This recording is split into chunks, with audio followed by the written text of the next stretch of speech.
আজ আপনাদের সাথে একটা রেসিপি শেয়ার করব। এটা কি কেউ চিনো? এটা হচ্ছিল চিংড়ি মাছ, যেটা হচ্ছিল কুমিল্লাতে বলে ইচা মাছ, আর আমাদের খুলনাতে হচ্ছিল চিংড়ি মাছের বাচ্চা, ছোট বাচ্চা।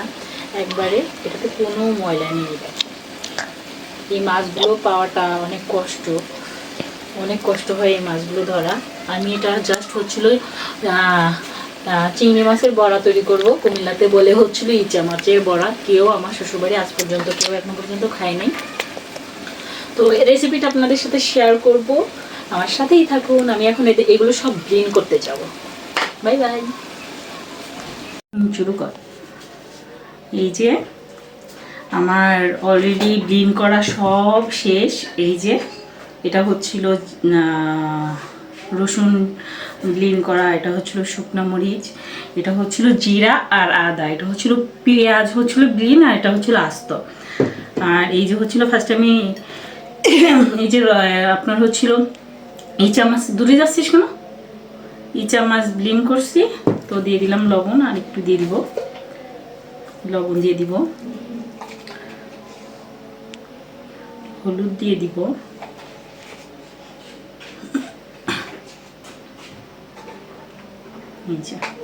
তো আমি এটা থেকে পরিমাণ মতো করে দিব। পেঁয়াজ দিয়ে দিলাম, আদা এবং জিরা বাটা দিয়ে দিলাম, তারপর শুকনা ঝাল দিয়ে দিলাম, তারপর রসুন দিয়ে দিলাম। আসো না, কিন্তু ভিডিও হচ্ছে, সরে যাও। এখন হচ্ছিল জাস্ট মিক্স করব।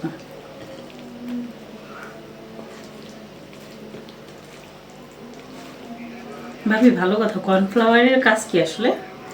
কোনো দরকার নেই। আচ্ছা, ওকে। এভাবে আসলে লেগে থাকবে তো? শাস্তি লেগে থাকবে ভাজলে।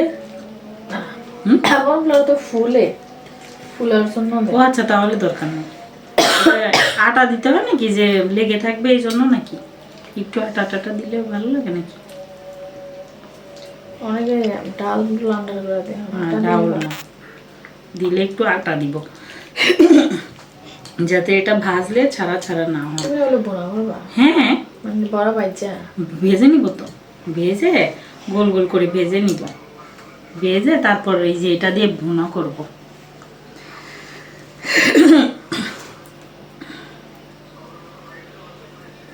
এই যে ছিল আমার কাজ অর্ধেক শেষ, বাকি অর্ধেক হচ্ছিল তোমাদের চুলাতে গিয়ে দেখাবো। Bye bye. চিংড়ি মাছের বড়া করতে করতে আমার মেজো ভাবি বলল, আমার হাতের ভর্তা পছন্দ করে, মাঝে মাঝেই করে দিই ভাবিকে। তো ভাবির জন্য যখন করতেছি, তো টুকিটাকি যেন একটু একটু করে সবাই নিতে পারে। তো আমি আবার ভর্তা করলে এই যে পেঁয়াজগুলো ভেজে নিই, সয়াবিন তেল দিই। তোমাদেরকে দেখাই আমার ভর্তা, যেহেতু আমাদের বাড়ি ঘরের সবাই পছন্দ করে, তোমরাও যাতে খেয়ে দেখতে পারো আসলে কেমন লাগে। এই যে কাঁচা পেঁয়াজটা দিই মাঝে মাঝে, এবার দিই না।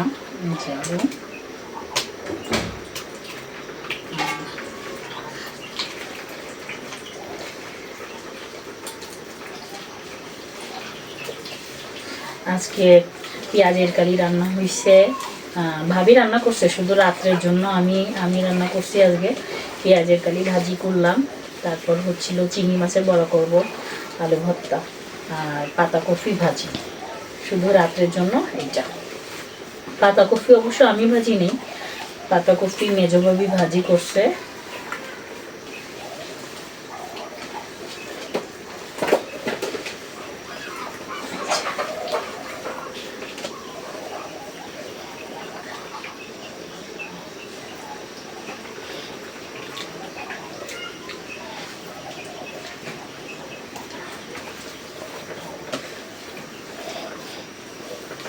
সরিষার তেল দিলেও ভালো লাগে, বাট এইভাবে আলু ভর্তা খেয়ে দেখবো। তাহলে কাঁচা পেঁয়াজ তো আসলে সবাই খায় না, আমার কাঁচা পেঁয়াজের থেকে এটা মনে হয় বেস্ট লাগে, তাই এটাই করি অনেক মজা। Bye bye. আমি লাল্লা ভাজা শুরু করে দিচ্ছি। আমি এর সঙ্গে একটু আটা মিশাইছি, কিন্তু সেটা অফ ক্যামেরায় মিশাই নিছি, আমার মনে ছিল না। আপনারাও মিশাই নেবেন, খুব কম পরিমাণের আটা নেবেন, বেশি নেবেন না। আমার ভাজা হয়ে গেছে, এই যে এরকম লাল লাল করে যখন লাল হয়ে যাবে তখন আপনারা উঠায় ফেলবেন।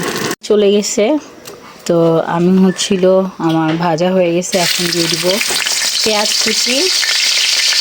এই যে আমার বড়াগুলো ভাজা হয়ে গেছে, সব একবারে দিয়ে দিচ্ছি, কারেন্ট নাই, ভালো লাগতেছে না। এই যে আমি 2টা শুকনো মরিচ ভেজে নিয়েছিলাম, আপনারাও দিয়ে দিন।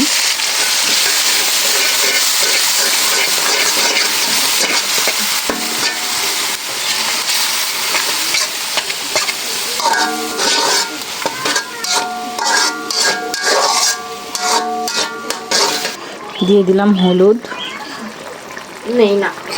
দিয়ে দিলাম লবণ। ভালো করে এই মশলাটা কষাতে হবে।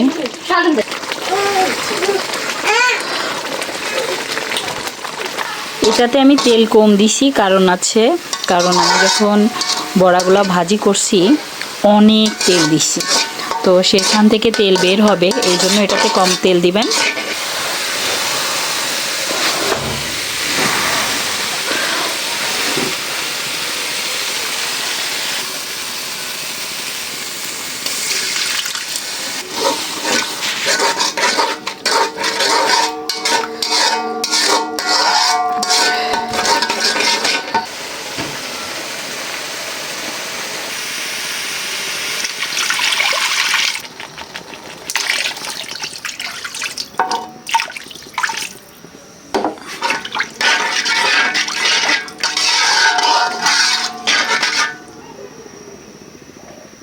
এই যে এখন আমার বলক উঠে গেছে, এখন আমি আস্তে আস্তে করে বড়াগুলা দিয়ে দিব, একটা একটা করে বড়া দিয়ে দিব।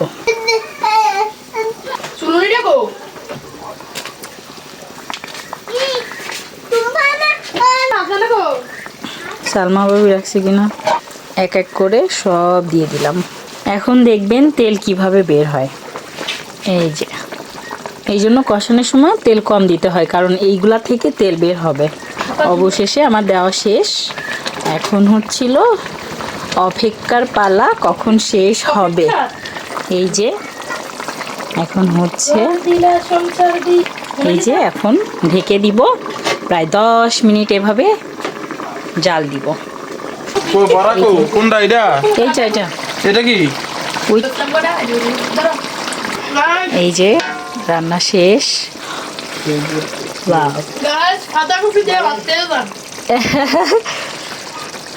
চিংড়ি মাছের বড়া, পেঁয়াজের কালি, পাতাকপি।